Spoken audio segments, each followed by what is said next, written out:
Sino bang mahilig sa ampalaya dyan? Sino ba yung mga beater? Magluluto tayo today ng isang ampalaya recipe.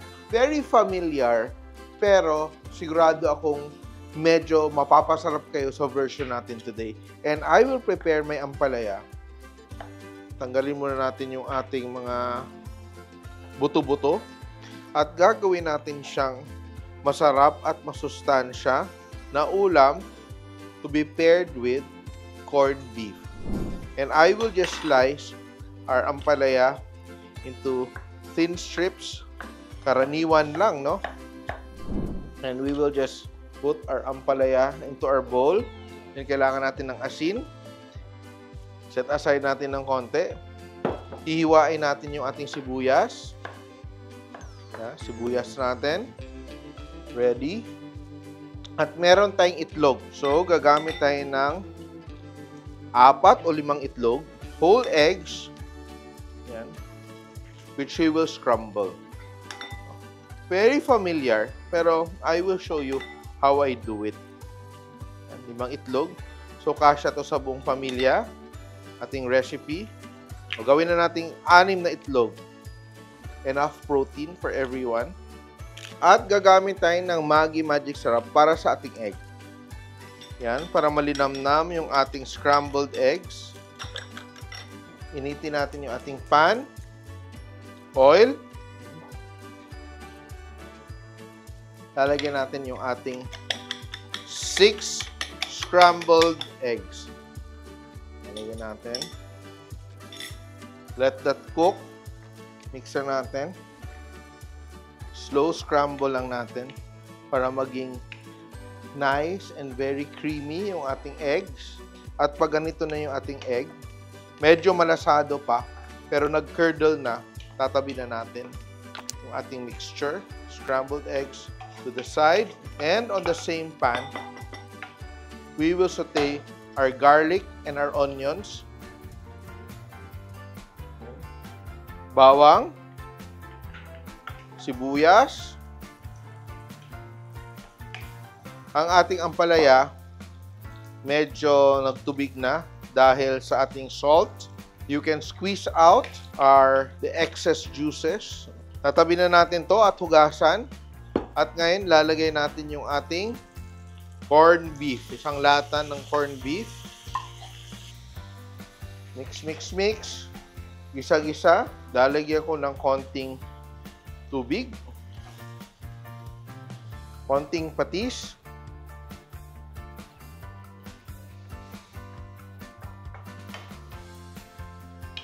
At ilalagay natin yung ating ampalaya. Yung natira nating Maggi, lalagay na rin natin. Masarap magkasama pag kinoconsider din natin yung taste ng everyone. Importante dito ay maluto natin ng maayos yung ating ampalaya para mabawasan talaga yung kanyang pait. Let that cook and simmer. Konting paminta. Konting tikim. Para alam natin paano siya i-adjust ang timpla. Nice. At ngayon, medyo naluluto na yung ating ampalaya. I'm adding another special ingredient. Ito, di nyo expect to. Lalagyan ko siya ng sotanghon. Isang sotanghon, it will absorb all the juices, no? All the flavor. Kaya ko siya nilagyan ng sabaw. This will add a very nice texture. At saka, dadami din ulit yung ating ulam.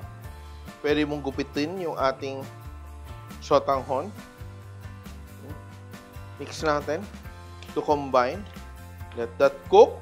Absorb ng tubig ng ating sabaw, yung ating sotanghon. More black pepper para mas sumarap pa yung ating ulam. So, yung texture ng sotanghon will complement the texture of the corned beef. So, parang dumadami in terms of mouthfeel yung meatiness and chewiness ng ating beef. Bagay na bagay itong partnership ng ating corned beef, ampalaya, sotanghon. And once our noodles are almost done, kaya yung sotanghon ko, hindi masyadong marami ha. Ganyan lang siya. And lastly, to finish, lalagyan na natin yung ating scrambled eggs. Mash our eggs. Pwede naman dito mo nilagay yung eggs, no? Then, maluluto na siya with the noodles. Pero gusto kong ganito para maganda talaga yung luto ng ating eggs. Buo-buo siya, oh. And our recipe is done. Titikman natin kung pasado ba yung ating recipe for today. And we are ready to plate. Sa mga mahilig sa ampalaya, I think you will like this recipe. Yan. And here we go! Woo! Yan. Tignan natin kung masarap pa itong ginawa natin. Pero ako, feeling ko, masarap. Looks good, di ba? Kayo, what do you think? Lulutuin niyo ba ito sa bahay? And let me taste. Corned beef, ampalaya, sotanghon, at scrambled eggs. Babagay kaya? Let's see. In fairness, masarap siya. Actually, gusto ko siya. Actually works. Pag nagtitipid ka, dadami yung ulam mo, pero still very satisfying.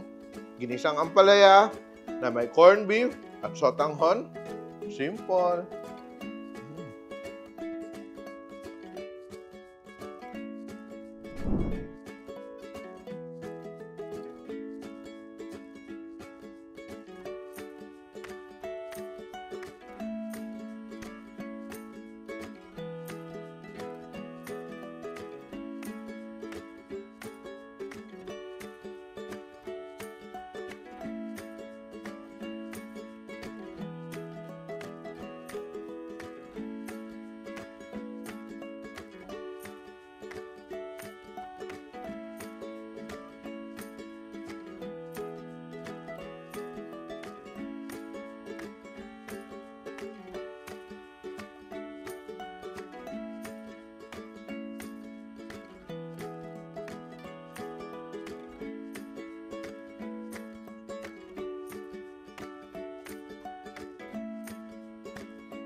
Simple.ph. Living made simple.